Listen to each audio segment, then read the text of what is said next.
Социальным фондом России уделяется большое внимание работе со старшим поколением.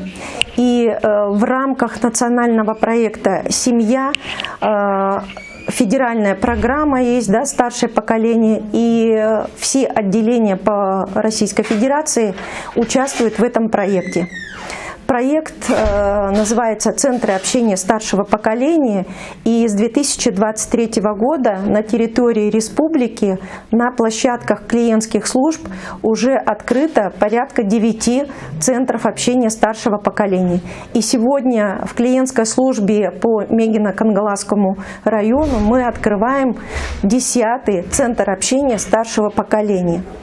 Вообще центры общения старшего поколения направлены прежде всего на общение, на обучение и на проведение тематических мероприятий.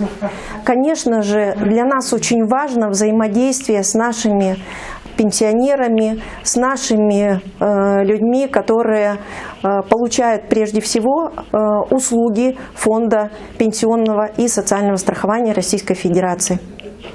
Это пенсии, пособия, это выплаты по инвалидности, это обеспечение техническими средствами реабилитации.